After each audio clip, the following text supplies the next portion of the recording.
Hey everyone, RuzHG here again, bringing you another video of the nations. Today I'm going to be doing the UK nation. Very good nation, I would say, in my opinion. I play them very often.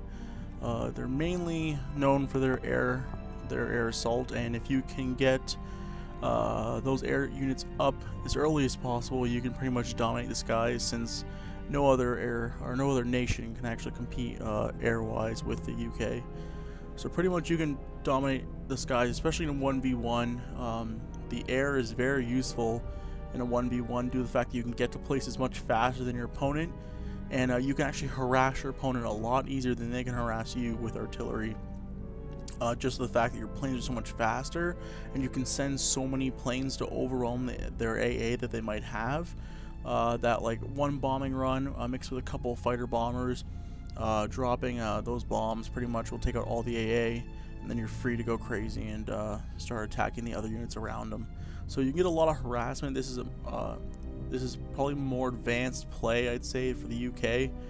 Yeah, you can just make a bunch of Spitfires and spam and pretty much just try and slow down their air attacks, but I'd say it's a lot more advanced player if you want to play the UK, just due to the fact that if you're playing against someone who turtles when they have so much AA, it's really hard, unless you're very strategic in your attacks, to get a ton of points on your side. So you can find yourself behind very easily if you do not assault properly and in the weaker spots of their defense. So you really need to use that recon and pick out the best way to attack the opponent with that air. Because quite honestly, when I play with the UK, yes, there are some units, but a lot of their units are not very valuable, especially their tanks. I don't really like their tanks whatsoever. Their heavy infantry is pretty good, but I'm not a fan of their tanks, and their artillery is not that great except for the AV, or yeah, the AVRE, I believe it's called. Yeah, it should be the AVRE, some crazy name. Yeah, AVRE, yes it is. So pretty much except for that unit, that's a fairly good artillery unit. Their artillery is not that great, in my opinion. Their AT is good, but not the Archer, but I'll get into that in a minute. So I'm just going to bring up this UK tab. Start off with the HQ, we have the outpost. It's actually got some recon in it. It is fairly good. It's not I would say it's a great way to stop infantry rush, but if you don't want to make, if you're maybe afraid of some infantry getting in your back door, and you don't want to put just a basic recon unit there, it's actually, I believe, cheaper than the recon unit tanks. If I look, I'll be able to find it. Yeah, the AC, I believe, is $25, maybe 20. So that might be actually cheaper to place just a machine gun nest, and just place it around your base, maybe one on each side in the corners, and then maybe another one in the middle. And that can be your recon for your base, and then use the rest of your mobile recon to push out with. Just a little safety net in case you get para-rushed, or you get infantry rush from around the corner and you don't know it's coming. That recon / machine gun nest can actually help you out, but it should be only used for those like weird times when you have a couple units coming from around your corners and you don't have any time to pump units out to defend it. A cheap, simple outpost can help you most of the time, but I wouldn't recommend. There's no point to use it early game whatsoever. It's more of a just securing your base type of thing to build. So on to the next thing, the anti-tank gun. Like I said, unless you're getting tank rush right off the bat, there's no point to make anti-tank positions, due to the fact that later in the game they will not help you whatsoever, due to the fact that the heavier armored and the further range tanks will easily be able to take out your AT, especially if there's 2 or 3 of them. There's no chance your $20 building is going to last very long. It might get one shot off if it's lucky, and that's not going to do much against a level 3 or 4 armored unit, which will pretty much just take it out in a couple hits, and then that $20 is wasted. So more important just to not build that unit and go for the anti-tank units itself. The artillery shelter is fairly good. Its range is really poor. I've actually tried, I just tried this out when I was playing some games. I just wanted to see, because I know the USSR's artillery shelter is fairly good. It's got some great range on it, but this one has a very poor range. Pretty much just be a harass kind of unit. Maybe you throw a camo net down, you have a recon truck out ahead. Maybe you're playing in a 3v3, and maybe even like a 2v2v2, and you have that really short distance between you and your opponent, and you have that recon truck in the woods or anything like that, and you just want to maybe get a quick and you're like just sort of in a stalemate, you want to just throw that quick artillery shell out there and just start shelling your opponent. It shoots fairly slow. Like I said, the British don't really have that great of artillery, so early game I would probably get this, but you can also spam the howitzers early game as well.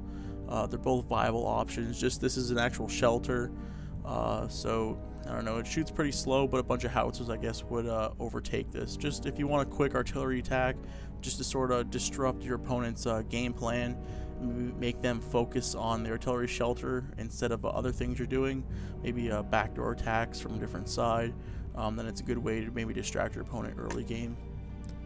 So we're on to the barracks now. The regulars, apparently they are light infantry.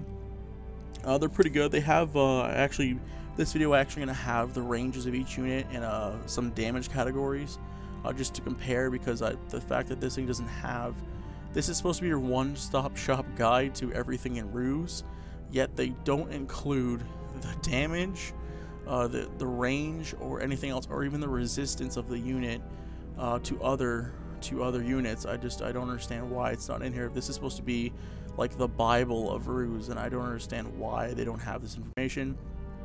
I ended up getting this from battlestrats.com, I believe it is. They're a strategy website. They posted their information actually earlier in the beta, and I just pulled it off that, and it's actually pretty up to date with, especially with the research. So I just pulled it off that, and those should be roughly good numbers. Maybe they might have had a different, maybe a tank might be 50 meters shorter distance, and an anti-tank might be 50 meters higher, just stuff like that. They might have changed, but that's not updated in that strategy stuff. But pretty much everything else is going to be similar. So the regulars, they have 150 meter range. They do 20 damage per attack, or per shot, I guess, every round. I don't know how really this game has the unit attacks. I guess each bullet that they fire, I guess, does 20 damage, and usually stuff is about 400 resistance. I would say like some units have armor, and then some just have infantry armor and truck armor, and they have a certain resistance value. I don't know what the armor adds on top of that. I don't know, because when you see a tank, it'll just have like 400 resistance on it, and I guess that's its life, but then the armor adds extra, like takes away damage. I don't know exactly how their damage structure works. I guess they don't want to tell you in case you figure out a way to get around it. I don't know, but I'm gonna go with these resistance numbers. So I'm assuming the 400 resistance is pretty basic, especially for buildings. 400 resistance is like pretty basic thing that they have, except for the HQ itself. So the regulars, pretty good infantry unit. 150 meters, very good range, and they're do 20 damage. But if you're an infantry rush kind of player, the guards are actually very good. They're only $25 upgrade. They do the exact same range, but they do 80 damage compared to 20. And in an infantry versus infantry fight, this is very important. 4 times the amount of damage is a huge difference to just basic 1 times. That's pretty much means that, like, basically, I guess that like you could have pretty much a 1v4, and you could be successful in this 1v4, especially with the fanaticism, and they don't use fanaticism. That's what I'm pretty much getting at, due to the fact that maybe either 4 units could shoot, I guess, faster than 1, and you'd have to focus fire every single time against those other units. But just by the numbers, if they do 4 times more damage, I guess you could have 4 times less the amount of units to go against the other opponent and be successful. Just pretty much just using basic math stuff, but I could be wrong with the whole resistance stuff. So pretty much they do 4 times damage. To me, that's worth it for $25. Plus, they're only $5 as well to buy, so they're pretty much a very quick investment. $25 you can get fairly quickly in this game, and if you're an infantry player, I would definitely recommend using this unit over your basic regulars. So very good unit.